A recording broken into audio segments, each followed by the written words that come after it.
အားလုံးပဲမင်္ဂလာပါခင်ဗျာ K-Sharing Audiobook Channel ကနေကြိုဆိုလိုက်ပါတယ်ဒီနေ့မှာတော့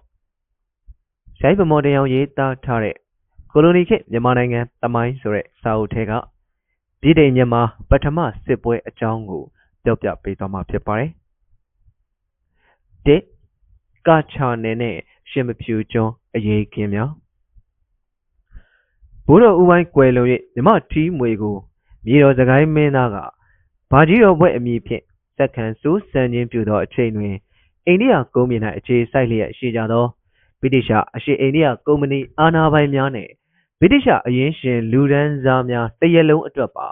အရရဲ့အခြေအနေများသည်18ရာစုနှစ်များကုန်ဆုံး၍19ရာစုနှစ်များစန်းကာလအချိန်ကာလများကထက်များစွာတိုးတက်ကောင်းမွန်လျက်ရှိလေသည်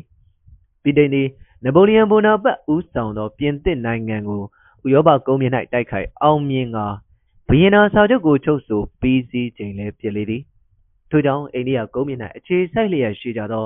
ဗြိတိရှအရှေ့အိန္ဒိယကုမ္ပဏီအာဏာပိုင်များသည်၎င်းတို့၏ပြိုင်ဘက်ဖြစ်သောပြင်သစ်အရှေ့အိန္ဒိယကုမ္ပဏီအန်ဒီယေကိုလည်းစိုးရွံ့စရာမရှိတော့ချေယင်းတို့အရရဲ့အခြေအနေများတိုးတက်လာသောအချိန်တွင်ဗြိတိရှအရှေ့အိန္ဒိယကုမ္ပဏီအာဏာပိုင်များသည်မြန်မာနိုင်ငံကိုအခွင့်ကောင်းယူ၍တိုက်ခိုက်ခြင်းပြုရန်ဆုံးဖြတ်လိုက်ကြခြင်းလည်းဖြစ်လေသည်ဘာကြီးတော်နန်းတက်သော1819ခုနှစ်နှင့်ပြည်ထိုင်မြန်မာစစ်ပွဲစတင်ဖြစ်ပွားသော1824ခုနှစ်များ၏ဂျားကာလအတွင်းဗြိတိရှအရှေ့အိန္ဒိယကုမ္ပဏီအာဏာပိုင်များသည်ရခိုင်ဘင်္ဂလားနယ်စပ်မှအာသံနယ်တစ်လျှောက်တွင်မြန်မာဘရင်အစိုးရအားအမျိုးမျိုးသောရန်စခြင်းဒူးကျော်ခြင်းနှင့်ထိန်းချုပ်ခြင်းအမှုများကိုမနာမနေပြုလုပ်ခဲ့ကြလေသည်ဘာကြီးတော်နန်းသက်9နှစ်တာကန့်မြအတွင်းရခိုင်မင်္ဂလာနယ်စပ်အခြေအနေကိုတင်းမာဆိုးဝါးလာအောင်အမျိုးမျိုးလှုံ့ဆော်ဖန်တီးခြင်းအာသံနှင့်မဏိပူရပြည်နယ်များတွင်လည်းအလားတူသွေးထိုးလှုံ့ဆော်ခြင်းများကိုအတီးလင်းပြုလုပ်လာခဲ့ကြလေသည်ယင်းတို့ဗြိတိရှအရှေ့အိန္ဒိယကုမ္ပဏီအာဏာပိုင်များကရန်စကျူးကျော်လာခြင်းများကိုမြန်မာပြည်အစိုးရကလည်းလက်ပိုက်ကြည့်မနေနိုင်ကြဘာကြီးတော်သည်ဒီရန်စကျူးကျော်မှုများကိုခုခံရန်အတွက်မြန်မာလက်နက်ကင်တပ်များကိုအာသံနှင့်မဏိပူရနယ်များသို့စေလွှတ်ခြင်းပြုရလေသည်ရခိုင်ပြည်သို့လည်းမိမိနယ်နိမိတ်မြင်းချောင်းကိုကာကွယ်ရန်လက်နက်ကင်တပ်များကိုစေလွှတ်ခြင်းပြုခဲ့လေသည်ယင်းတို့ဖြင့်ဘာကြီးတော်နန်းတက်ဆ9နှစ်ခန့်ကာလများအတွင်းမြန်မာအစိုးရသည်အိန္ဒိယကုန်းမြေ၌အခြေစိုက်လျက်ရှိကြသောဗြိတိရှအရှေ့အိန္ဒိယကုမ္ပဏီအာဏာပိုင်များနှင့်ထိုကဲ့သို့ရင်ဆိုင်ခြင်းပြုရလေသည်မြန်မာတို့ကမိမိတို့၏နယ်နိမိတ်ကိုကာကွယ်ရန်အတွက်လိုအပ်သောကာကွယ်ရေးစီစဉ်များပြုလုပ်လာခြင်းကိုထိုချိန်ကအိန္ဒိယဘုရင်ခံချုပ်ဖြစ်သူ Lord MS က၎င်း၏အထက်အာဏာပိုင်များထံသို့အစီရင်ခံရ၌မြန်မာလက်နက်ကိုင်များသည်ရခိုင်နှင့်ကာချာနယ်များမှနေ၍ဗြိတိရှအိန္ဒိယနယ်များကိုဝင်ရောက်တိုက်ခိုက်သိမ်းပိုက်ရန်စုဝေးပြင်ဆင်နေကြပါပြီဟု၍ထဲသွင်းဖော်ပြခြင်းပင်ပြုခဲ့လေသည် Lord MS ဦးဆောင်သောဗြိတိရှအရှေ့အိန္ဒိယကုမ္ပဏီအာဏာပိုင်များသည်မြန်မာနိုင်ငံအားတိုက်ခိုက်ခြင်းပြုရန်ကြွဘာကြီးတော်နန်းတက်ဆ9နှစ်ကြာမြအတွင်းရင်းတို့အမျိုးမျိုးရန်စခြင်းများပြုလုပ်လာကြခြင်းကိုမြန်မာဘရင်အစိုးရကလက်နက်ကင်တပ်များစေလွှတ်၍မိမိနယ်နိမိတ်မြင်းချောင်းကိုကာကွယ်ခြင်းပြုလိုက်သောအခါဗြိတိရှအာဏာပိုင်များသည်နောက်တစ်ဆင့်တက်၍ကျူးကျော်ရန်စခြင်းများပြုလုပ်လာကြပြန်လေသည်ပြီးခဲ့သောအခန်းတွင်ဖော်ပြခဲ့သည့်အတိုင်း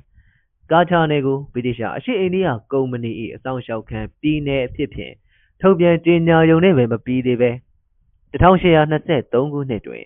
ရခိုင်မင်္ဂလာနယ်နိမိတ်မြင်းချောင်းဖြစ်သောနတ်မြစ်ဝရှိရှင်မဖြူကျွန်းကိုကျူးကျော်သိမ်းပိုက်ခြင်းပြုလိုက်ပြန်လေသည်ယင်းတို့ကာချာနယ်နှင့်ရှင်မဖြူကျွန်းတို့ကိုဗြိတိရှအာဏာပိုင်များက၎င်းတို့တဦးတည်းသဘောအတိုင်းကျူးကျော်သိမ်းပိုက်လိုက်ခြင်းအမှုသည်မြန်မာအစိုးရကိုရဲရဲတင်းတင်းနဲ့ခပ်ပြောင်ပြောင်ရန်စလိုက်ခြင်းများသာဖြစ်လေသည်တို့ရတွင်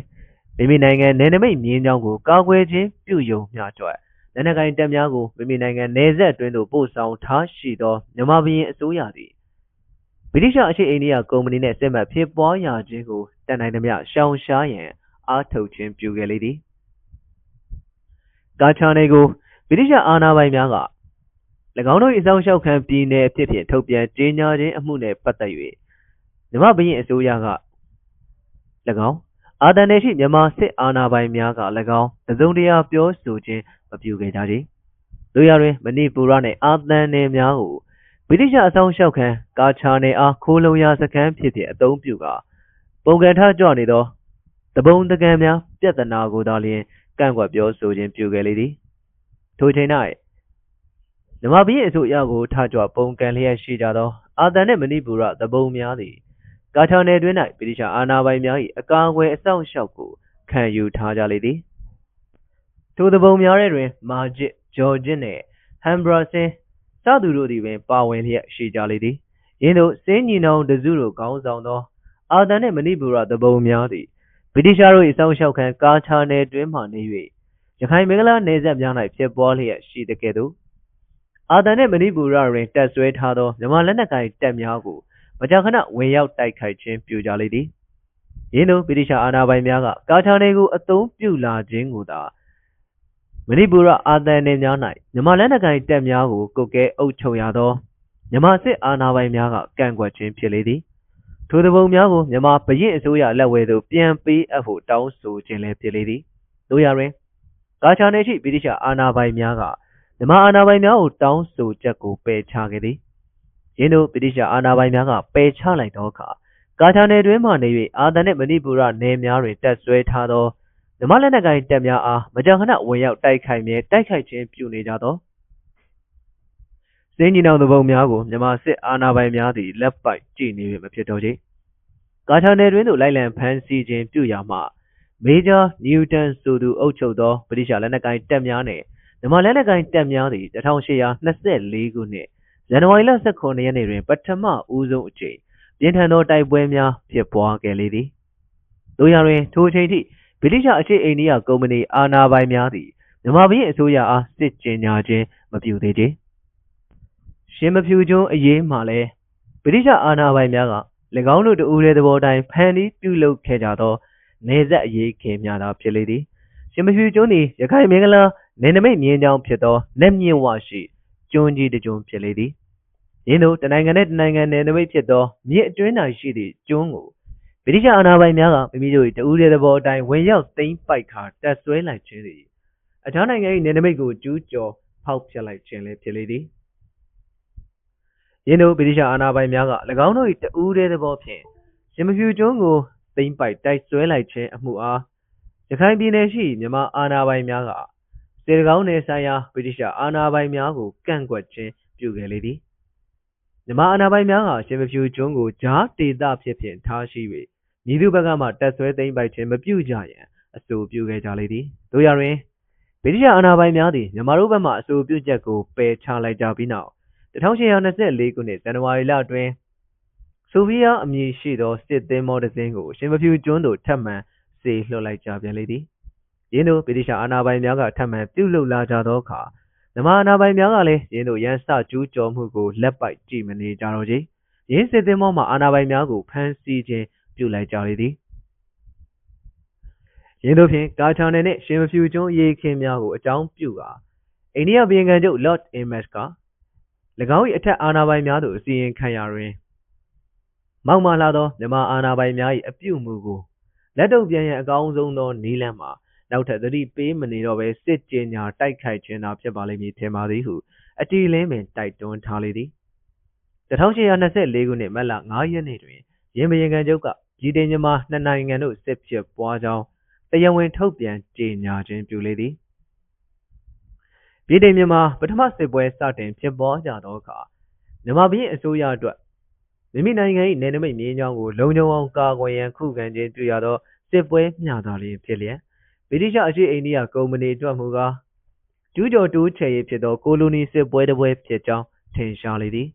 မြန်မာပြည်အစိုးရသည်မိမိတို့နိုင်ငံအားအနောက်မြောက်နယ်စပ်ဒေသများမှပြည်စည်းချင်း6လျက်ရှိသောဗြိတိရှလက်နက်ကိုင်တပ်များကိုခုခံတိုက်ခိုက်ရန်မြန်မာလက်နက်ကိုင်တပ်မတော်2ခုမျှသာဖွဲ့စည်းစေလွှတ်ခြင်းပြုခဲ့လေသည်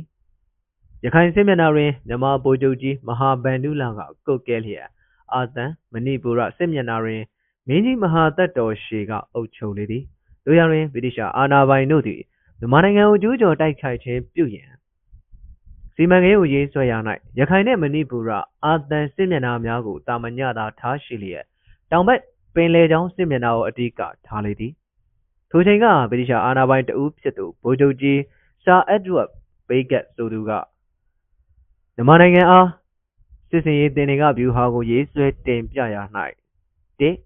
အာသံနယ်မှမြန်မာတို့ကိုမောင်းထုတ်ရန်၂မြန်မာနိုင်ငံ၏တောင်ဘက်တလွှားဖြစ်သောကမ်းရိုးတန်းဒေသများကိုပင်လယ်ကြောင်းမှဝင်ရောက်တိုက်ခိုက်ပြီးနောက်အေရဝတီမြစ်ကြောင်းတိုင်းဘရင်အစိုးရ၏နေပြည်တော်ထိခြိတက်တိုက်ခိုက်ရန်နှင့်၃ရခိုင်အာသံစစ်မျက်နှာကြီးတစ်ခုလုံးတွင်ခံစစ်အခြေခံသဘောဖြင့်တိုက်ခိုက်ရန်ဖြစ်ကြောင်းဖြင့်ပြည်ထောင်မြန်မာစစ်ပွဲတွင်ပါဝင်တိုက်ခိုက်ခြင်းပြုခဲ့သော Lieutenant General Philip ဆိုသူရေးသားထားခဲ့သောပထမမြန်မာစစ်ပွဲမှတ်တမ်းအမည်ရှိစာအုပ်တွင်ဖော်ပြထားလေသည်ရင်းစစ်ရေးတင်တွေကဗျူဟာကိုဗြိတိရှအာဏာပိုင်များကသဘောတူလက်ခံကြပြီးနောက်လက်နက်ကိုင်တပ်မတော်၃ခုကိုဖွဲ့စည်းခြင်းပြုခဲ့လေသည်ရခိုင်အာသံစစ်မျက်နှာကြီးတစ်ခုလုံးအတွက်တပ်မတော်2ခုကိုဖွဲ့စည်းထားရှိပြီးရင်ရခိုင်စစ်မျက်နှာ၌ဗိုလ်မှူးကြီးရှက်ပလင်က၎င်းအာသံမဏိပူရစစ်မျက်နှာ၌ဗိုလ်မှူးချုပ်ရှူလာတင်ဆိုသူက၎င်းကွပ်ကဲကြလေသည်ရေးစစ်မျက်နှာ2ခုတို့ထက်အဓိကကြသောပင်လယ်ကြောင်းစစ်မျက်နှာ၌ဗိုလ်ချုပ်ကြီးဆာအာချီဘောကင်ဘယ်ဆိုသူကကွပ်ကဲအုပ်ချုပ်ခြင်းပြုလေသည်2အာသံမဏိပူရစစ်ကြောင်းအာသံကာချာနှင့်မဏိပူရစစ်မျက်နှာတစ်လျှောက်တွင်ဗြိတိရှတပ်မင်းကြီးရှူလာတင်ကွပ်ကဲသောလက်နက်ကိုင်တပ်များနှင့်မြန်မာတပ်မင်းကြီးမဟာသက်တော်ရှေကွပ်ကဲသောလက်နက်ကိုင်တပ်များသည်တစ်နှစ်သာခန်းများတိုက်ခိုက်ခြင်းပြုကြရလေသည်တို့ရတွင်ဒီနေ့နှင့်မြန်မာလက်နက်ကိုင်တပ်များ၏အရေးချင်းမှများစွာကွာခြားလေသည်ဗြိတိရှလက်နက်ကိုင်တပ်သားများမှလေ့ကျင့်ထားသောအမြဲတမ်းတပ်သားများဖြစ်ကြ၍မြန်မာလက်နက်ကိုင်တပ်သားများမှအရေးပေါ်စုဆောင်းခြင်းပြုထားသောတပ်သားများဖြစ်ကြလေသည်ဗြိတိရှလက်နက်ကိုင်တပ်သားများအားတပ်ဆင်ပေးသောလက်နက်များနှင့်မြန်မာတပ်သားများ၏လက်နက်များသည်မရှင်းသာအောင်အရေးအတွက်အားဖြင့်ဖြစ်စေအရေးချင်းအားဖြင့်ဖြစ်စေကွာခြားလာသည်ရင်းစစ်မျက်နှာတစ်လျှောက်တွင်တိုက်ခိုက်ခြင်းပြုသောလက်နက်ကိုင်တပ်များတွင်ဗြိတိရှတို့ဘက်မှအဖက်ဖက်တွင်တာလွန်သည့်ပြင်ဗြိတိရှအာဏာပိုင်များသည်နိုင်ငံရေးထိုးစစ်ကိုပါကျွမ်းကျင်စွာဆင်နွှဲခြင်းပြုခဲ့ပြန်သေးသည်ဗြိတိရှတပ်မင်းသည်အာသံကာချာနှင့်မဏိပူရပြည်နယ်များတွင်မြန်မာမုန်းတီးရေးနှင့်စံကြေးဝါဒဖြန့်လုပ်ငန်းများကိုပြုလုပ်ခဲ့ခြင်းပင်ဖြစ်လေသည်ဗိုလ်မှူးချုပ်ရှူတာလင်၏ထုတ်ပြန်ကြေညာချက်တစ်ခုတွင်အိန္ဒိယမျိုးသားတို့၏နွားများကိုလူရဲတပ်ဖြတ်စားတောက်ခြင်းပြုနေကြသောမြန်မာလူမျိုးများအားသင်တို့နယ်မြေအတွင်းမှရှင်းလင်းမောင်းထုတ်၍သင်တို့အားကယ်တင်ရန်လာရောက်ခြင်းဖြစ်သောကျွန်ုပ်တို့၏လက်နက်ကိုင်တပ်များကိုဝိုင်းဝန်းကူညီကြလော့ဟူ၍ပင်ထည့်သွင်းရေးသားခြင်းပြုခဲ့လေသည်မြန်မာလက်နက်ကိုင်တပ်များသည်ရှေးဥစွာကာချာနေကိုလက်လွတ်ခဲ့ကြရလေသည်မဏိပူရနှင့်အာသံနယ်များ၌ခံတပ်များကိုဆောက်လုပ်ခါဆက်လက်တိုက်ခိုက်ရင်းနောက်ထပ်လာအံ့သောစစ်ကူများကိုစောင့်ဆိုင်းခဲ့ကြလေသည်တို့ရတွင်အာသံမဏိပူရစစ်ကြောင်းတွင်တိုက်ခိုက်နေကြသောမြန်မာလက်နက်ကိုင်တပ်များအားမြန်မာဘရင်အစိုးရသည်စစ်ကူများမပို့နိုင်ကြတော့ချေ3ရခိုင်စစ်ကြောင်းရခိုင်စစ်မျက်နှာတွင်ဗြိတိရှဗိုလ်မှူးကြီးရှက်ပလင်ကကွပ်ကဲလျက်မြန်မာလက်နက်ကိုင်တပ်များကိုဗိုလ်ချုပ်ကြီးဗန်ဒူလာကအုပ်ချုပ်ခံခွဲခြင်းပြုလေသည်ပြည်ထောင်မြန်မာစစ်ပွဲ၌ရခိုင်စစ်မျက်နှာတွင်မြန်မာလက်နက်ကိုင်များသည်၎င်းတို့ထက်အဖက်ဖက်တွင်တာလွန်သောရန်သူများပေါ်ထူးခြားသောအောင်ပွဲများကိုရရှိကြခဲ့ုံမျှမက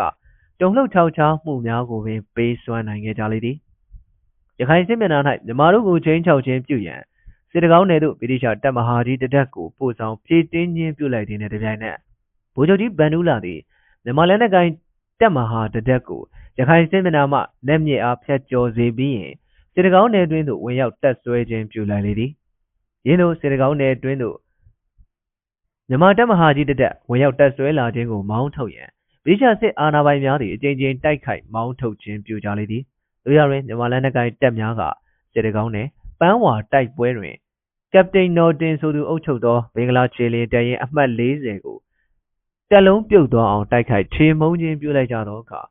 ဘင်္ဂလားတစ်နယ်လုံးတုန်လှုပ်ခြောက်ခြား၍သွားလေသည်မြန်မာဗိုလ်ချုပ်ကြီးမဟာဗန္ဓုလအုပ်ချုပ်သောမြန်မာလက်နက်ကိုင်တပ်ကြီးချီတက်လာပြီဟုသောကောလာဟာလသတင်းများသည်စစ်တကောင်းဓာတ်ကားနှင့်ကာလကတားမြို့များသို့သာမကဘင်္ဂလားတစ်နယ်လုံးတောမီပမာပြန့်နှံ့သွားလေသည်ပြည်ထောင်မြန်မာပထမစစ်ပွဲပင်လယ်ကြောင်းစစ်မျက်နှာ၌ကိုကဲအုပ်ချုပ်ခြင်းပြုခဲ့သောဗိုလ်ချုပ်ကြီးကင်းဘဲ၏အတွင်းရေးမှူးဖြစ်ဖြင့်ထမ်းဆောင်ခဲ့ရသည့် Major Snowcraft ရေးသားခဲ့သောမြန်မာစစ်ပွဲမှတ်တမ်းမြေရှိစာတမ်း၌မြန်မာလက်နက်ကိုင်တပ်များဘင်္ဂလားနယ်တွင်သို့ချီတက်လာကြပြီဆိုသောကောလာဟာလသတင်းကြောင့်စစ်တကောင်းနယ်နှင့်ဒါကာနယ်များမှသူများသာလျှင်အိုးပြစ်အိမ်ပြစ်ထွက်ပြေးကြသည်မဟုတ်သေးခံတပ်ကြီးများနှင့်အမြောက်ကြီးများရှိနေသောကာလာကသားတို့ကဲ့သို့မြို့တော်ကြီးမှာပင်ကုန်သည်ကြီးငယ်များသည်အိုးပြစ်အိမ်ပြစ်ထွက်ပြေးခြင်းမပြုအောင်အထက်အာဏာပိုင်များသည်အမျိုးမျိုးတားမြစ်ခဲ့ရသည်ဟု၍ရေးသားဖော်ပြခြင်းပြုခဲ့လေသည်အလားတူပင်အထက်တွင်ဖော်ပြထားခဲ့ပြီးဖြစ်သော Lieutenant Darrell Phillips ဆိုသူကလည်း၎င်း၏မှတ်တမ်းတွင်ပန်းဝါစစ်ပွဲ၌ဘင်္ဂလားခြေလျင်တပ်ရင်းကိုတက်လုံးပြုတ်သွားအောင်ရှင်းလင်းတုတ်တင်ပြီးနောက်မြန်မာဗိုလ်ချုပ်ကြီးဟာဆက်လက်တိုက်ခိုက်ခြင်းပြုခဲ့မည်ဆိုရင်မြန်မာလက်နက်ကိုင်တပ်များသည့်စစ်တကောင်းနှင့်ဘင်္ဂလားမြို့များကိုပင်အလွယ်တကူသိမ်းပိုက်ခြင်းပြုနိုင်ကြလိမ့်မည်ဖြစ်ပေသည်ဟုရေးသားဖော်ပြထားခဲ့လေသည်ရခိုင်စစ်ကြောင်း၌လည်းဗြိတိရှအာဏာပိုင်တို့သည်အာသံမဏိပူရစစ်မျက်နှာမှာကဲ့သို့နိုင်ငံရေးထိုးစစ်ဆင်နွှဲရန်ပြင်ဆင်ခြင်းပြုထားခဲ့ကြလေသည်အဘဲကြောင့်ဆိုသောဗိုလ်မှူးကြီးရှက်ပလင်အုပ်ချုပ်ကွပ်ကဲသောတပ်မဟာတွင်ရခိုင်ပြည်နယ်၌မြမအုပ်ချုပ်ရေးကိုထားကြွပုန်ကန်ခြင်းပြုနေကြသောရခိုင်တဘုံများကိုတရင်တရင်ကများဖွဲ့စည်းပါရှိလာသောကြောင့်ပင်ဖြစ်လေသည်ရခိုင်လွတ်လပ်ရေးတပ်မတော်ကိုမူကားဗြိတိရှစစ်အာဏာပိုင်များသည်အသုံးပြုခွင့်မရလိုက်ကြချေဘင်္ဂလားတစ်နယ်လုံးသာဖိမ့်ဖိတ်တုံခဲ့ရလေသည်တို့ကြောင့်ဗိုလ်ချုပ်ကြီးဗန်ဒူးလာအုပ်ချုပ်ကွပ်ကဲသောလက်နက်ကိုင်တပ်များသည်ပန်းဝါတိုက်ပွဲတစ်ပွဲကိုသာမိမိရရတိုက်ခိုက်ခြင်းပြုကြရပြီးနောက်ထပ်၍တိုက်ခိုက်ခြင်းများမပြုကြရတော့ချေဘဲကြောင့်ဆိုသောဗြိတိရှဗိုလ်ချုပ်ကြီးကင်းဘဲအုပ်ချုပ်ကွပ်ကဲသောရေတပ်ကြီးများနှင့်ကုန်းတပ်ကြီးများသည်မြန်မာနိုင်ငံအားပင်လယ်ကြောင်းမှဝင်ရောက်တိုက်ခိုက်ခြင်းပြုလိုက်ကြသောကြောင့်ပင်ဖြစ်လေသည်၄မြန်မာနိုင်ငံတောင်ဘက်စစ်ကြောင်းဗိုလ်ချုပ်ကြီးကင်းဘဲကွပ်ကဲအုပ်ချုပ်သောဗြိတိရှလက်နက်ကိုင်တပ်များသည်မြန်မာတောင်ဘက်ပင်လယ်ပြင်၌ရှိသောအက်ဒမင်ကျွန်းစုများသို့အခြေခံစခန်းဖြစ်ဖြင့်ပြင်ဆင်ပြုလုပ်ခဲ့ကြလေသည်အက်ဒမင်ကျွန်းစုမြောက်ဘက်ရှိကွန်ဝါလီစိတ်ကမ်းတွင်လီဖီလာနီနှင့်ဆိုဖီယာမြည်ရှိသောစစ်သင်္ဘော၃စင်းနှင့်ပို့ဆောင်ရေးသင်္ဘောတစ်စင်းကိုအခိုင်အခန့်ပြင်ဆင်လေသည်ရင်းပင်လယ်ကြောင်းစစ်မျက်နှာ၌ဝင်ရောက်တိုက်ခိုက်ရန်ဘင်္ဂလားတပ်မကြီးနှင့်မက်ဒီယက်တပ်မကြီးနှစ်တပ်တို့ကိုလက်နက်ကိုင်တပ်သား11000တာခန့်ဖြင့်ဖွဲ့စည်းခြင်းပြုခဲ့လေသည်အမြောက်တပ်ခွဲ6ခုလည်းပါဝင်လေသည်မြန်မာနိုင်ငံတောင်ဘက်စစ်မျက်နှာကိုဖွင့်လှစ်တိုက်ခိုက်ခြင်းပြုကြသောဗြိတိရှလက်နက်ကိုင်တပ်များသည်၎င်းတို့အားခုခံတိုက်ခိုက်ရန်အစဉ်သင့်ပြင်ဆင်ထားခြင်းမရှိသောရန်ကုန်မြို့ကိုလွယ်လင်းတကူဝင်ရောက်တိုက်ခိုက်နိုင်ကြပြီးလျှင်1824ခုနှစ်မေလ17ရက်နေ့တွင်တပ်ဆွဲသိမ်းပိုက်ခြင်းပြုခဲ့ကြလေသည်ရန်ကုန်မြို့အဆောင်ကျက်ရသောမြန်မာလက်နက်ကိုင်တပ်များသည်၎င်းတို့၏လူအင်အားလက်နက်အင်အားများဖြင့်ခုခံခြင်းပြုနိုင်သောအခြေအနေများမရှိ၍ရန်ကုန်မြို့အတွင်းမှအပြင်သို့ဆုတ်ခွာသွားခြင်းများသာဖြစ်လေသည်နေပြည်တော်မှဖြည့်တင်းပေးမည့်စစ်ကူများကိုဆိုင်းငံ့ရင်းရန်ကုန်မြို့စင်ကြေဖုံးအရက်ဒေတာများတွင်ခိုးအောင်းနေကြခြင်းဖြစ်လေသည်1825ခုနှစ်ဇွန်လ3ရက်နေ့တွင်ကြည်မြနိုင်၌တပ်တပ်များဆောက်လုပ်ခါစစ်ကူစောင့်ဆိုင်နေကြသောမြန်မာတပ်များကိုဗိုလ်ချုပ်ကြီးကင်းဘဲသည်ရေတပ်ကုန်းတပ်များနှင့်ဒလက်ချမ်းတိုက်ခိုက်ခြင်းပြုရာမြန်မာတို့ဘက်မှခုခံတိုက်ခိုက်သဖြင့်အကြဆုံးများစွာနှင့်ပြန်ဆုတ်ခဲ့ရလေသည်ဇွန်လ10ရက်နေ့တွင်ကြည်မြနိုင်စစ်ပွဲကိုဒုတိယကြိမ်တိုက်ခိုက်ခြင်းပြုသောအခါမြန်မာတပ်များသည်ဆုတ်ခွာသွားကြပြီးဖြစ်၍တိုက်ပွဲများမဖြစ်တော့ချေမြန်မာတပ်မှူးများသည်ဗြိတိရှတို့၏18ပုံအမြောက်ကြီးစံကြီးများကိုပြန်လည်ခုခံရန်လက်နက်မရှိ၍ရှောင်တိန်ခဲ့ကြခြင်းများသာဖြစ်လေသည်ယင်းသို့မြန်မာနိုင်ငံတောင်ဘက်စစ်မျက်နှာတွင်ရန်ကုန်ကိုပင်လွယ်လင်းစီကိုဝင်ရောက်သိမ်းပိုက်ခြင်းပြုလျက်ရှိသော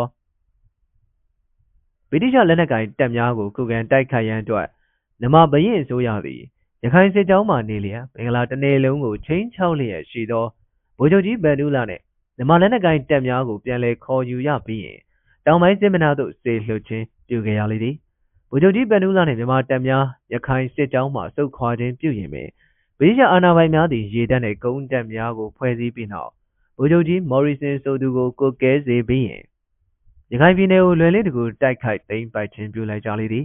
အလားတူပင်ဒီကဲ့သို့မှခုခံတွန်းလှန်ခြင်းမပြုနိုင်သောတနင်္သာရီတိုင်းတစ်တိုင်းလုံးကို1824ခုနှစ်စက်တင်ဘာလမတိုင်မီပဲခူးမြို့နိုဝင်ဘာလတွင်၎င်းဗြိတိရှလက်နက်ကိုင်တပ်များသည်လွယ်လင်းတကူသိမ်းပိုက်ခြင်းပြုနိုင်ခဲ့ကြလေသည်မြန်မာဗိုလ်ချုပ်ကြီးမဟာဗန်ဒူးလာနှင့်လက်နက်ကိုင်တပ်များတောင်ဘက်စစ်မျက်နှာသို့ချီတက်လာကြပြီဆိုသောသတင်းများကိုရလျင်ရခြင်းဗြိတိရှဗိုလ်ချုပ်ကြီးကင်းဘဲသည်နိုင်ငံရေးထိုးစစ်ကိုစတင်ခြင်းပြုလေသည် မြန်မာနိုင်ငံတောင်ဘက်အရက်ဒေသများ၌အများဆုံးနေထိုင်လျက်ရှိကြသောမွန်မျိုးသားများအားပန်ကြားချက်တစ်စောင်ထုတ်ပြန်ခြင်းပြုရာ၌မြင့်မြတ်သောတလိုင်းလူမျိုးများကိုကျွန်ုပ်တို့သည်စစ်တပ်ရန်ယခုကဲ့သို့လာရောက်ရခြင်းမဟုတ်ပါသင်တို့အားနှစ်ကာလများစွာကတည်းကအမျိုးမျိုးနှိပ်စက်ကြုံပြုနေခဲ့ကြသောမြန်မာတို့၏လက်အောက်မှကဲတင်ခြင်းပြုဖို့မြန်မာပြည်အစိုးရအားစစ်တပ်ရန်လာရောက်ခြင်းများသာဖြစ်ပါသည်သင်တို့သည်လွတ်လပ်စွာအေးချမ်းစွာနေလိုကြပါကကျွန်ုပ်တို့၏အလံတော်အောက်သို့ဝင်ကြပါဟုဗိုလ်ချုပ်ကြီးကင်းဘဲကိုယ်တိုင်လက်မှတ်ရေးထိုးထုတ်ပြန်ခဲ့ခြင်းပင်ဖြစ်သည်ယင်းတို့ဗိုလ်ချုပ်ကြီးကင်းဘဲကိုကဲအုပ်ချုပ်သောဗြိတိရှလက်နက်ကိုင်တပ်များသည်မြန်မာနိုင်ငံတောင်ဘက်ဒေသကိုပင်လယ်ကြောင်းမှဝင်ရောက်တိုက်ခိုက်ခြင်းပြုကာရန်ကုန်မြို့ကိုသိမ်းပိုက်တပ်ဆွဲထားပြီးနောက်မွန်မျိုးသားများကိုသွေးထိုးလှုံ့ဆော်ခြင်းပြုနေကဗိုလ်ချုပ်ကြီးဗန်ဒူလာနှင့်မြမလက်နက်ကိုင်တပ်များသည်မုန်တိုင်းများပြင်းထန်ကာမြစ်များချောင်းများရေရှမ်းနေသောရခိုင်ရိုးမှတောင်တန်းကြီးများကိုဖျက်ဆီးကျော်လွှားခြင်းပြုလျက်ရှိကြလေသည်မြန်မာနိုင်ငံတောင်ဘက်စစ်ကြောင်းကိုဗိုလ်ချုပ်ကြီးကိုကဲအုပ်ချုပ်ခြင်းမပြုနိုင်မီဗြိတိရှတို့အားခုခံတိုက်ခိုက်ခြင်းပြုခဲ့ကြရာတွင်ထင်ရှားသောမြန်မာစစ်အာဏာပိုင်များနှင့်တပ်မင်းများသည်ကတာယာဝတီမင်းသားမဟာသီလဝနှင့်ကြည်ဝန်ကြီးတို့ဖြစ်ကြလေသည်ပြည်내မြန်မာပထမစစ်ပွဲတွင်ပါဝင်တိုက်ခိုက်ခြင်းပြုခဲ့ကြသောစစ်အာဏာပိုင်များကမြန်မာဗိုလ်ချုပ်ကြီးမဟာဗန္ဓုလလက်အောက်တွင်တပ်သား6000ကျော်များရှိလိမ့်မည်ဟုခန့်မှန်းကြလေသည်တို့ရတွင်တနက်ကိုင်တပ်သားများမှမူကားတဝက်မျှသာရှိကြောင်းဖြင့်ထောက်လှမ်းသိရှိထားခဲ့ကြလေသည်ရွှေတကုံကုန်းမြေကိုအခြေခံပြု၍ရန်ကုန်မြို့သိမ်းပိုက်ထားသောဗြိတိရှလက်နက်ကိုင်တပ်များကိုဗိုလ်ချုပ်ကြီးဗန်ဒူလာသည်တိုက်ခိုက်ခြင်းမပြုမီ၎င်း၏တပ်မှုနှင့်တပ်သားများကိုပြန်တန်းတစ်စောင်ထုတ်ပြန်ခြင်းပြုလေသည်တညဝတီနယ်ကြားတွင်ကလဖြူများနှင့်တိုက်ခိုက်ခြင်းပြုကြစဉ်ကမိမိတို့သည်မိမိတို့ပိုင်တဲ့နယ်မြေကိုမတရားသဖြင့်သိမ်းပိုက်ယူငင်ကြသူများထံမှပြန်လည်ရယူယုံတိုက်ခိုက်ကြခြင်းဖြစ်သည်သူတို့အားနယ်မြေကိုတိုးချဲ့သိမ်းယူခြင်းမပြုခဲ့ကြချေတို့ရတွင်ကလဖြူများသည်ငါတို့ကဲ့သို့သဘောထားရှိကြသူများမဟုတ်ချေနိုင်ထက်စီးနှင့်ကျူးကျော်စော်ကားကြသူများသာဖြစ်လေသည်တညဝတီတွင်အရေးမလှကြသောတကြွန်းသားအင်္ဂလိပ်တို့သည်ရေချောင်းမှလှည့်ပတ်ခါငါတို့နိုင်ငံအားကျူးကျော်ထိပါကြပြန်လေပြီအေးရေး၌ပေါ်ပေါ်ဆဆပြုလုပ်ကြရင်ငါတို့တစ်မျိုးလုံးသူတို့၏ကြုံဘဝသို့ရောက်ကြရလိမ့်မည်သူကြုံဖြစ်ရခြင်းထက်သေရသည်ကသာ၍ကောင်းပေသေးသည်ထို့ကြောင့်ငါတို့သည်အသက်နယ်လဲ၍ငါတို့၏ဖျားမြေကိုကလဖြူများလက်မှပြန်လဲတိုက်ခိုက်ယူငင်ရခြင်းမည်ဗိုလ်ချုပ်ကြီးမဟာဗန္ဓုလာသည်ရန်ကုန်မြို့သိမ်းပိုက်ထားကြသောဗြိတိရှလက်နက်ကိုင်တပ်များကိုတိုက်ခိုက်မောင်းထုတ်ခြင်းပြုကိုအားထုတ်ရာတွင်ရွှေတကုံကုန်းတော်တွင်အခိုင်အခန့်တပ်ဆွဲထားခြင်းနှင့်ရန်ကုန်မြို့တွင်ရေတပ်များဖြင့်တပ်ဆွဲထားခြင်းတို့ကိုဖျက်ဆီးရှင်းလင်းရန်အဓိကထားရှိခဲ့လေသည်တို့ရတွင်ရန်ကုန်မြို့အတွင်း၌ကြောက်ချတပ်ဆွဲထားသောဗြိတိရှရေတပ်ကြီးကိုဖျက်ဆီးခြင်းပြုနိုင်ရန်အတွက်မြန်မာပြည်လက်နက်ကင်တွင်ရေတပ်နှင့်အမြောက်ကြီးများမရှိသေးထိုနည်းတူရွှေတကုံကုန်းတော်ပေါ်၌ကြီးမားသောအမြောက်ကြီးများဖြင့်အကာအကွယ်ပြုထားသောဗြိတိရှလက်နက်ကင်တပ်များကိုတိုက်ခိုက်ခြင်းပြုရန်လက်နက်များမရှိသေးရွှေတကုံကုန်းတော်တိုက်ပွဲ၌ပါဝင်တိုက်ခိုက်ခြင်းပြုခဲ့သောဗြိတိရှစစ်အရာရှိတဦးဖြစ်သူကပတိန်ရှက်ကန်ဆိုသူ၏မှတ်တမ်း၌မြန်မာလက်နက်ကင်တပ်များကအသုံးပြုကြသောတပ်နက်များမှာများသောအားဖြင့်အရှိအိန္ဒိယကုမ္ပဏီကအသုံးမဝင်တော့ဟုဆိုကာစည်ရင်းပြတ်ထားသောမီးကြိုးမောင်းပြန်များသာဖြစ်လေသည်တကားဟု၍ဖော်ပြထားလေသည်မြေကဲ့သို့ပင်ဖြစ်စေလုံရည်ကြံရည်ရှိသောမြန်မာဗိုလ်ချုပ်ကြီးဗန်ဒူလာသည်ရန်ကုန်မြို့တွင်၌တပ်ဆွဲထားသောရန်သူရေတပ်ကိုဖျက်ဆီးခြင်းပြုရန်မိဖောင်များအကြံစီပြုလုပ်၍တိုက်ခိုက်ခြင်းပြုလေသည်မြန်မာလက်နက်ကိုင်တပ်များသည်1824ခုနှစ်မေလ10ရက်နေ့မှစတင်ကာဗြိတိရှလက်နက်ကိုင်တပ်များ၏သိမ်းပိုက်ခြင်းခံထားသောရန်ကုန်မြို့ကြီးကို1824ခုနှစ်ဒီဇင်ဘာလ1ရက်နေ့မှစတင်၍ပြန်လည်တိုက်ခိုက်ခြင်းပြုကြလေသည်ရန်ကုန်တိုက်ပွဲသည်9ရက်ကြာလေသည်ရန်ကုန်မြို့တိုက်ပွဲတွင်ဗြိတိရှသင်္ဘော2စင်းကိုဖျက်ဆီးခြင်းပြုနိုင်တော်လဲအမြောက်ကြီးအလက်20များဖြင့်အကာအကွယ်ယူထားသောရွှေတကုံကုန်းတော်ကမြန်မာလက်နက်ကိုင်တပ်များသည်တက်ရောက်ဖျက်ဆီးခြင်းမပြုနိုင်ချေရန်ကုန်တိုက်ပွဲတွင်အရေးမလှသဖြင့်မြန်မာဗိုလ်ချုပ်ကြီးဗန်ဒူလာသည်တနုဖြူသို့ဆုတ်ခွာခဲ့ပြီးရင်ထိုရက်မှဗြိတိရှလက်နက်ကိုင်တပ်များကိုဒုတိယကြိမ်ခုခံတိုက်ခိုက်ရန်ပြင်ဆင်ခြင်းပြုခဲ့လေသည်ဗြိတိရှဗိုလ်ချုပ်ကြီးကင်းဘဲသည်မြန်မာဗိုလ်ချုပ်ကြီးဗန်ဒူလာနှင့်၎င်းကုတ်ကဲအုပ်ချုပ်သောမြန်မာလက်နက်ကိုင်တပ်များကိုတိုက်ခိုက်ဖျက်ဆီးခြင်းပြုနိုင်ရင်မြန်မာဘရင်နေပြည်တော်သို့လွယ်လင်းကိုခြေတက်သိမ်းပိုက်ခြင်းပြုနိုင်မည့်အရေးကိုကောင်းစွာတွက်ချက်ထားပြီးဖြစ်လေသည်ထို့ကြောင့်တနုဖြူ၌အခိုင်အခန့်တပ်ဆွဲကာမြေကြောင်းမှတက်လာသောရန်သူများကိုတိုက်ခိုက်ရန်ပြင်ဆင်နေသောမြန်မာဗိုလ်ချုပ်ကြီးရှိရာသို့စစ်ကြောင်း2ကြောင်းခွဲ၍ တိုက်လေသည်အယောင်ရီမြေကျောင်းမှခြေတက်လာသောလက်နက်ကိုင်တပ်များကိုဗိုလ်ချုပ်ကြီးကောကျွန်းအားကိုကဲအုပ်ချုပ်စေလျက်ကုန်းချောင်းခြေတက်လာသောလက်နက်ကိုင်တပ်များကိုမူကား၎င်းကိုယ်တိုင်ကုကဲအုပ်ချုပ်ခြင်းပြုလေသည်အယောင်ရီမြေကျောင်းတိုင်းခြေတက်လာသောဗြိတိရှဗိုလ်ချုပ်ကြီးကောတွန်းသည်ဓနုဖြူသို့ရောက်ရင်တခါတည်းတိုက်ခိုက်ခြင်းမပြုချေမလတရက်နေ့တွင်မြန်မာဗိုလ်ချုပ်ကြီးအားလက်လက်ချဖို့တောင်းဆိုခြင်းပြုနေသေးသည်ရင်းတို့လက်နက်ချရင်တောင်းဆိုခြင်းပြုလာသောဗြိတိရှဗိုလ်ချုပ်ကြီးအားမြန်မာဗိုလ်ချုပ်ကြီးဟာပြန်လည်အကြောင်းကြားလိုက်ပုံမှာယဉ်ကျေးလှသည်လှပလာသောဓနုဖြူမျိုးအားလာရောက်လေပတ်ကြည့်ရှုခြင်းမှာကမိတ်ဆွေတဦးကဲ့သို့လာပါကျွန်ုပ်ကအဲ့ကိုပြုပြတာပါမည်ထို့သောမဟုတ်ပဲရန်ပြုလိုသောသဘောနှင့်လာခြင်းပြုလိုပါကလည်းအချိန်မရွေးလာပါစောင့်ကြိုနေပါမည်မြန်မာဗိုလ်ချုပ်ကြီးကထိုကဲ့သို့ပြန်ကြားလိုက်သောအခါဗြိတိရှဗိုလ်ချုပ်ကြီးသည်ဓနုဖြူမျိုးကိုဒလက်ကျန်းဝင်ရောက်တိုက်ခိုက်ခြင်းပြုလေသည်တို့ရောက်တွင်မြန်မာလက်နက်ကိုင်တပ်များကပြန်လည်တိုက်ခိုက်လိုက်သည်ဖြင့်ဗြိတိရှလက်နက်ကိုင်တပ်များသည်အကြဆုံးများစွာဖြင့်တက်လန်၍သွားလေသည်ထို့ကြောင့်ကုန်းချောင်းမှခြေတက်လိုက်ပါလာသောဗိုလ်ချုပ်ကြီးကင်ဘဲ၏လက်နက်ကိုင်တပ်များနှင့်ဗိုလ်ချုပ်ကြီးကောတို၏လက်နက်ကိုင်တပ်များသည်ပူးပေါင်းလိုက်ကြပြီးရင်1825ခုနှစ်ဧပြီလ1ရက်နေ့တွင်ဓနုဖြူအာ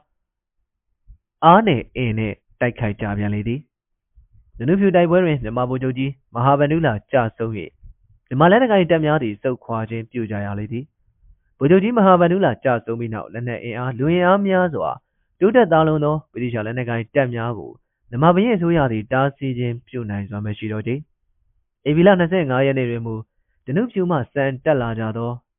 ဗြိတိရှလက်နက်ကိုင်တပ်များသည်ပြည်မြို့ကိုတိုက်ခိုက်ခြင်းပင်မပြုရဘဲလွယ်လွယ်နှင့်သိမ်းပိုက်ခြင်းပြုနိုင်ကြလေသည်ပြည်မြို့တွင်ဗြိတိရှလက်နက်ကိုင်တပ်များသည်မိုးခိုရလျက်နောက်ထပ်ခြေတက်တိုက်ခိုက်ခြင်းမပြုနိုင်ချေဓနုဖြူခံတပ်နှင့်ဗိုလ်ချုပ်ကြီးဗန္ဓုလာကြဆုံးပြီးနောက်ကစင်ကလျားဖြစ်ခဲ့ရသောမြန်မာလက်နက်ကိုင်တပ်များကိုမြန်မာဘုရင်အစိုးရသည်ပြန်လည်ဖွဲ့စည်းခြင်းနှင့်အားဖြည့်ခြင်းများကိုမပြုလုပ်နိုင်ဘဲနောက်ထပ်၍ဗြိတိရှလက်နက်ကိုင်တပ်များခုခံတိုက်ခိုက်ရန်ပြင်ဆင်ခြင်းပြုကြရလေသည်တို့ရတွင်ယင်းသို့ဗြိတိရှလက်နက်ကိုင်တပ်များနှင့်တိုက်ခိုက်ခြင်းမပြုမီစိတ်ရစရေးအတွက်မြန်မာဘုရင်အစိုးရသည်ရှေးဥစွာအားထုတ်ကြည်လေသည်1825ခုနှစ်စက်တင်ဘာလ6ရက်နေ့တွင်ပြည်မြို့ထံမိုင်20ခန့်ဝေးသောညောင်ပင်စိတ်တွင်ဗြိတိရှနှင့်မြန်မာအာဏာပိုင်များသည်စိတ်ရစရေးကိစ္စအတွက်တွေ့ဆုံဆွေးနွေးခြင်းပြုကြလေသည်တို့ရတွင်စိတ်ရစရေးဆွေးနွေးပွဲမအောင်မြင်သဖြင့်ဗြိတိရှနှင့်မြန်မာလက်နက်ကိုင်များပြည်နယ်တစ်ဝိုက်တွင်ပြင်းပြင်းထန်ထန်တိုက်ခိုက်ကြပြန်လေသည်ယင်းတို့တိုက်ပွဲများတွင်မြန်မာလက်နက်ကိုင်တပ်များဘက်မှထင်ရှားသောဗိုလ်ချုပ်တဦးဖြစ်သူမဟာနေမျိုးကြဆုံးခဲ့ရလေသည်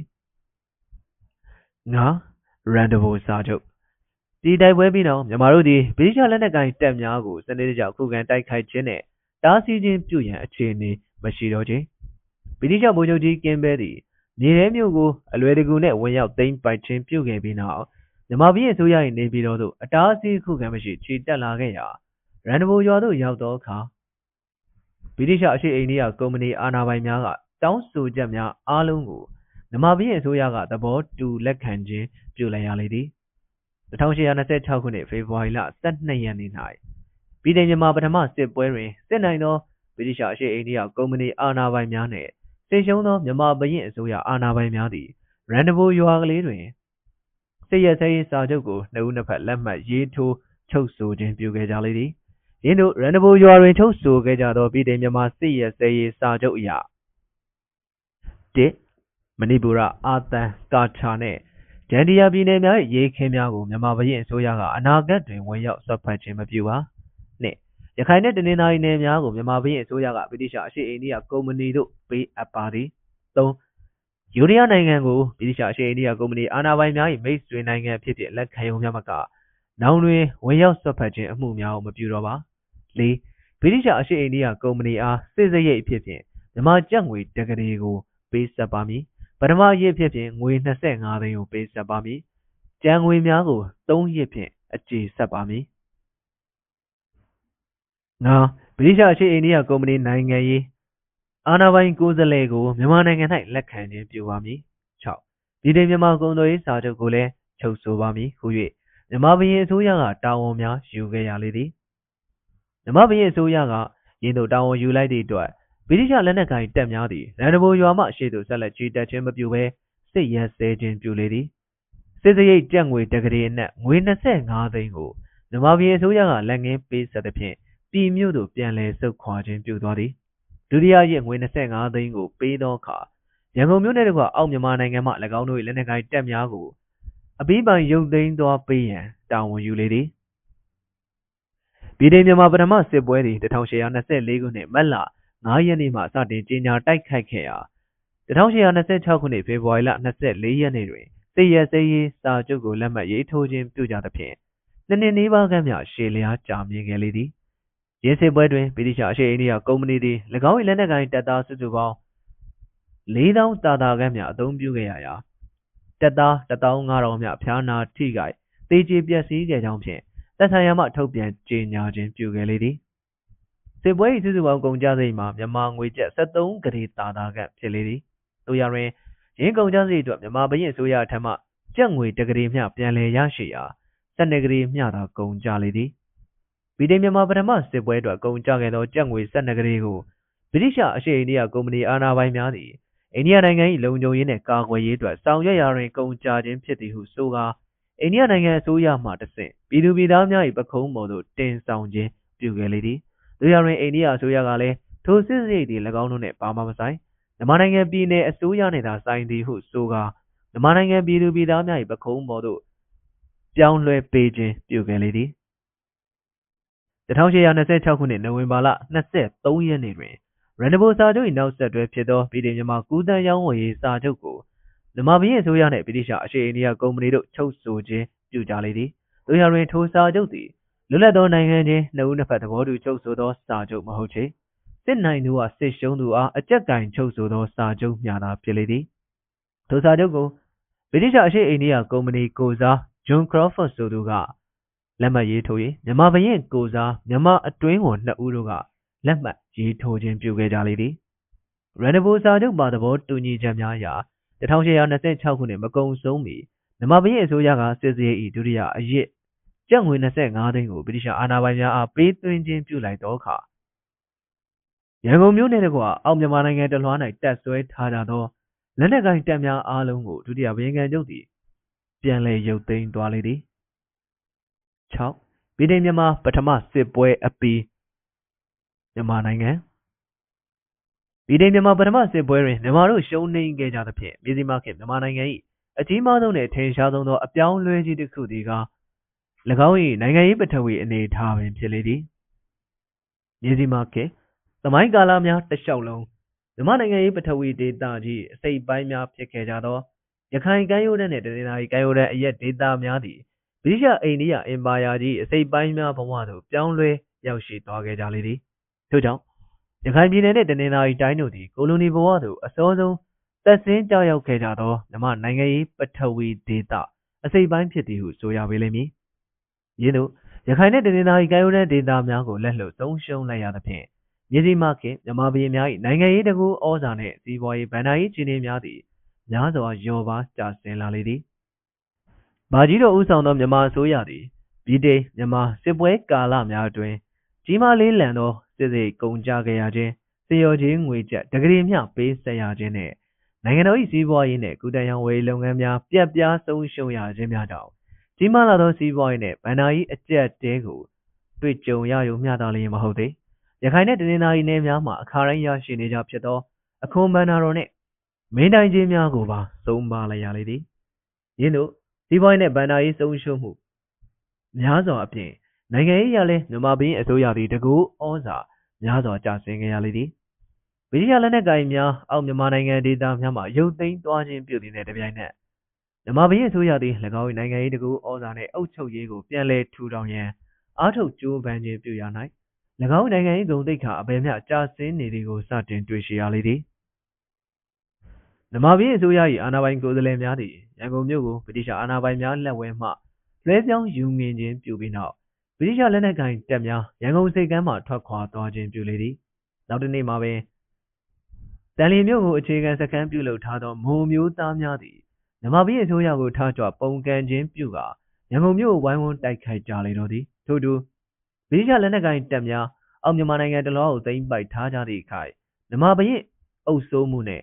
ညှဉ်းပန်းမှုဒဏ်များမှကဲလို့ခွင့်ရရှိခဲ့ကြသောအရာဝတီမြို့ဝကျွန်းပေါ်ဒေသများမှကရင်မျိုးသားများသည်လည်း၎င်းတို့ကြီးကဲများကိုတင်မြှောက်ကာမြန်မာပြည်အစိုးရအားထားကြွပုန်ကန်ခြင်းပြုလုပ်လျက်ရှိကြလေသည် မိုးမျိုးသားများကရန်ကုန်မြို့ကြီးကိုချင်းချောက်တိုက်ခိုက်နေကြစဉ်အေယာဝတီမြဝကျုံပေါ်ဒေသမှာကရင်မျိုးသားလက်နက်ကိုင်အင်အားစုများပသိမ်မြို့ကိုတိုက်ခိုက်သိမ်းပိုက်ခြင်းပြုရန်အားထုတ်ကြလေသည်မြန်မာပြည်အစိုးရသည်အောက်မြန်မာနိုင်ငံတလွှား၌၎င်း၏အုပ်ချုပ်ရေးကိုပြန်လည်ထူထောင်ရာတွင်၎င်းတို့၏လွတ်လပ်ရေးနှင့်ကိုယ်ပိုင်အုပ်ချုပ်ရေးများအတွက်ထားကြွတိုက်ခိုက်ခြင်းပြုကြသောမိုးနှင့်ကရင်မျိုးသားများပြဿနာအားရင်ဆိုင်ရလေသည်ရန်ကုန်ပဲခူးနှင့်ပသိမ်စသောမြို့ကြီးများလောက်ကိုသာလျှင်မြန်မာပြည်အစိုးရအာဏာပိုင်များသည်သိမ်းပိုက်ထိန်းသိမ်းခြင်းပြုနိုင်ကြလျက်ကြံဒေသများအားလုံးလိုပင်မိုးနှင့်ကရင်မျိုးသားများကသိမ်းပိုက်ထားကြလေသည်ထိုချိန်ကအင်းဝနေပြည်တော်မှပြည်တင်မြန်မာကူးတန်းရောင်းဝယ်ရေးစာချုပ်ကိုချုပ်ဆို၍ရန်ကုန်သို့အပြန်တွင်ဗြိတိရှအာဏာပိုင်ဂျွန်ခရော့ဖတ်သည်၎င်း၏လမ်းခရီးတစ်လျှောက်တွင်လုံခြုံမှုအတွက်ဒေသဆိုင်ရာမိုးနှင့်ကရင်လူမျိုးကြီးကဲများနှင့်ဆက်ဆက်ဖြည့်ဆို့ခြင်းပြုခဲ့ရာကြောင်းဖြင့်၎င်း၏မှတ်တမ်းတွင်ရေးသားဖော်ပြထားလေသည်ပြည်တင်မြန်မာပထမစစ်ပွဲပြီးတွင်ချုပ်ဆိုပြုခဲ့ကြသောရန်နဘိုစာချုပ်ချုပ်ဆိုခဲ့ပြီးသည့်နောက်ပိုင်းမှာပင်မြန်မာနိုင်ငံဆိုင်ရာဗြိတိရှစစ်အုပ်ချုပ်ရေးအကြီးအကဲဖြစ်သူဗိုလ်ချုပ်ကြီးကင်းဘဲနှင့်မြန်မာဘရင်အစိုးရအာဏာပိုင်များသည်မိုးမျိုးသားပြဿနာနှင့်ပတ်သက်၍အငြင်းပွားမှုများရှိခဲ့ကြလေသည်ဗိုလ်ချုပ်ကြီးကင်းဘဲသည်မြန်မာနိုင်ငံစစ်ပွဲတွင်မြန်မာဘရင်အစိုးရ၏အုပ်ချုပ်မှုကိုများစွာမကျေမနပ်ဖြစ်နေကြသောမိုးလူမျိုးကြီးကဲကိုအမျိုးမျိုးသွေးထိုးလှုံ့ဆော်နေခဲ့သည့်အကြောင်းကိုလည်းအထက်တွင်ဖော်ပြထားလေသည်ထိုပြုမှုကိုရန်နဘိုစာချုပ်နောက်ပိုင်းတွင်ပင်ဆက်လက်ပြုလုပ်လျက်ရှိသောဗိုလ်ချုပ်ကြီးကင်းဘဲကိုဟန်နာရီဝန်ကြီးကကန့်ကွက်ခြင်းပြုခဲ့လေသည်တို့ရတွင်ဗြိတိရှအာဏာပိုင်များကမဟုတ်ရကြောင်းဖြင့်ညှင်းဆိုခဲ့ကြလေသည်မိခဲ့သို့ညှင်းဆိုခြင်းကိုပြုသည်ဖြစ်စေမိုးနှင့်မြန်မာတို့ကိုရန်တိုက်ပေးခြင်းကဲ့သို့ကာညှင်းဆန်မရနိုင်ကြမြန်မာပြည်အစိုးရကိုထောင်ထားချနာ၍မွန်ပြည်နယ်ထူထောင်ရင်ဗြိတိရှအရှေ့အိန္ဒိယကုမ္ပဏီကထောက်ခံအားပေးမည့်အကြောင်းကိုမွန်လူမျိုးကြီးကဲများအားဗြိတိရှအာဏာပိုင်များသည်ပြောဆိုခြင်းပြုခဲ့ကြလေသည်ထို့ကြောင့်ပင်လျှင်ဗြိတိရှလက်နက်ကိုင်တပ်များရန်ကုန်မြို့မှထွက်ခွာသွားသောနောက်တစ်နေ့မှာပင်လျှင်တန်လျင်မျိုးသူကြီးမောင်စင်ဆိုသူသည်၎င်း၏ကိုယ်ကိုတမိန်မရူဟူသောဘွဲ့ကိုခံပြီးရင်မွန်မင်းဆက်ကိုပြန်လည်ထူထောင်ရန်အားထုတ်ခြင်းပြုခဲ့လေသည်မှာအထင်ရှားပင်ဖြစ်လေသည်ယင်းတမိန်မရူ၏ဦးဆောင်မှုဖြင့်မွန်မျိုးသားလက်နက်ကိုင်တပ်များသည်ရန်ကုန်မြို့ကြီးကိုဝင်ရောက်တိုက်ခိုက်ခြင်းပြုခဲ့ကြခြင်းလည်းဖြစ်လေသည်ပြည်ထောင်မြန်မာစစ်ပွဲအပြီးတွင်မွန်မင်းဆက်နှင့်ပြည်နယ်ကိုပြန်လည်ထူထောင်ရန်အားထုတ်ခဲ့ကြသောမွန်လူမျိုးကြီးကဲများနှင့်ခေါင်းဆောင်များတွင်တမိန်မရူဘွဲ့ခံမောင်စင်အပြင်ဓမ္မရခဘွဲ့ခံဦးဆက်နှင့်ဒလမျိုးရင်းဦးထော်လေးတို့သည်ထင်ရှားခဲ့ကြသူများဖြစ်ကြလေသည်မြန်မာပြည်အစိုးရ၏အာဏာပိုင်များနှင့်လက်နက်ကိုင်တပ်များသည်ယင်းသို့မွန်မျိုးသားများ၏ထကြွမှုကိုနိုင်ငံရေးရာဖြည့်ရှင်းခြင်းမပြုခဲ့ကြချေအကြမ်းဖက်နှိပ်ကွပ်ဖြည့်ရှင်းခြင်းပြုလေသည်မွန်မျိုးသားကြေးရွာပေါင်းများစွာတို့ကိုမီးလောင်တိုက်သွင်းသဖြင့်ရင်းနှိပ်စက်မှုကိုမခံနိုင်ကြသောမွန်လူမျိုးကြီးကဲများနှင့်အမျိုးသားများသည်ဗြိတိရှလက်အောက်ခံမော်လမြိုင်နှင့်တနင်္သာရီနယ်များသို့အစုလိုက်ပြုံလိုက်ထွက်ပြေးခိုလှုံခြင်းပြုခဲ့ရလေသည်ယင်းသို့တနင်္သာရီတိုင်းသို့လာရောက်ခိုလှုံခြင်းပြုကြသောမွန်လူမျိုးကြီးကဲများနှင့်တမိန်မရူဘွဲ့ခံဦးစင်အားပင်စင်လစာကျပ်ငွေ250ဒလမျိုးရင်းဦးထော်လေးအားစစ်ကဲရာထူးနှင့်လစာငွေ125ကျပ်ချီးမြှင့်ခြင်းများပြုခဲ့ုံသာမကပြည်ထောင်မြန်မာဒုတိယစစ်ပွဲအပြီးရန်ကုန်မြို့သိမ်းပိုက်ခြင်းပြုကြသောအခါဗြိတိရှအာဏာပိုင်များသည်ရင်းစစ်ကဲဦးထော်လေးကိုဂုဏ်ပြုသည့်အနေနဲ့လမ်းတလမ်းကိုစစ်ကဲမောင်ထော်လေးလမ်းဟူ၍ပင်အတီလင်းမှဲ့ခေါ်ခြင်းပြုထားခဲ့လေသည်မွန်မျိုးသားများကဲ့သို့ပင်၎င်းတို့၏ကိုယ်ပိုင်အုပ်ချုပ်ရေးနှင့်ပြည်နယ်အတွက်ထားကြွတိုက်ခိုက်ခြင်းပြုခဲ့ကြသောကရင်မျိုးသားပြဿနာကိုလည်းမြန်မာပြည်အစိုးရသည်နိုင်ငံရေးအရာဖြည့်ရှင်းခြင်းမပြုခဲ့ချေအကြမ်းဖက်နှိပ်ကွပ်ခြင်းဝါဒကိုသာလက်ကင်ပြုခဲ့လေသည်ကရင်မျိုးသားများ၏ရွာကြီးရွာငယ်ပေါင်းအမြောက်များကိုမီးတိုက်ဖျက်ဆီးခြင်းပြုလေသည်ယင်းတို့အကြမ်းဖက်နှိပ်ကွပ်မှုများကြောင့်ကရင်မျိုးသားအများပြားသည်မြန်မာပြည်အစိုးရ၏အုပ်စိုးမှုလက်လှမ်းမမီနိုင်သောတောတောင်များတွင်သို့ထွက်ပြေးပုန်းအောင်ခြင်းပြုခဲ့ကြရလေသည်တချို့မခံမရပ်နိုင်သောကရင်မျိုးသားအကြီးအကဲများသည်တနင်္သာရီတိုင်းဘက်ရှိဗြိတိရှအာဏာပိုင်များနှင့်လှုပ်ဝက်ဆွေးနွေး၍မြန်မာပြည်အုပ်စိုးမှုကိုဆက်လက်ထကြွတိုက်ခိုက်ရန်အားထုတ်ခဲ့ကြောင်းဖြင့်ဗြိတိရှအစိုးရ၏လှုပ်ဝက်မှတ်တမ်းအတွဲ114အမှတ်165တို့တွင်အတီလင်းဖော်ပြထားလေသည်ယင်းသို့ပြည်ထောင်မြန်မာပထမစစ်ပွဲအပြီးတွင်ဖြစ်ပွားပေါ်ပေါက်လာခဲ့ပေသောမြန်မာနိုင်ငံ၏နိုင်ငံရေးစီးပွားရေးဗဏ္ဍာရေးနှင့်နိုင်ငံရေးပထဝီအပြောင်းအလဲများကိုအကြောင်းပြု၍မြန်မာနိုင်ငံအားတအုပ်ဆံမိုင်းစနစ်ဖြင့်အုပ်စိုးလျက်ရှိကြသောပရိသေလူဒန်းစားများတွင်ကွဲလွဲမှုနှင့်ပဋိပက္ခများသည်ဖြစ်ပွားပေါ်ပေါက်လာလေသည် နမယာသွေးတော်ကြီးများ၌ဘာကြီးတော်မင်း၏နန်းသက်နောက်ပိုင်းများတွင်မိဖုရားကောင်းကြီးမဲနုနှင့်စလင်းစားမင်းသားကြီးမောင်ပိုတို့အားတစ်ဖက်ညီတော်တာယာဝတီမင်းသားအားတစ်ဖက်စိတ်ဝမ်းကွဲပြားကြသည့်အကြောင်းအရာများကိုဖော်ပြလေ့ရှိကြသည်တာယာဝတီမင်းသားအားမိဖုရားကြီးနှင့်စလင်းစားမင်းသားကြီးတို့ကိုရန်ရှာရန်ကြံစီသည်ဖြင့်ဘုရင်မင်းမြတ်၏ညီတော်သည်ရွှေဘုံနယ်သို့ထွက်ပြေးသွားပြီးရင်ခြားနာပုံကန်ခြင်းပြုသည့်အကြောင်းနှင့်1838ခုနှစ်တွင်နောင်တော်ဘုရင်မင်းမြတ်အားနန်းမှချကာနေပြည်တော်လဲအင်းဝမှအမရပူရသို့1838ခုနှစ်တွင်ပြောင်းရွှေ့ခြင်းပြုကြောင်းများဖြင့်ဖော်ပြကြလေသည်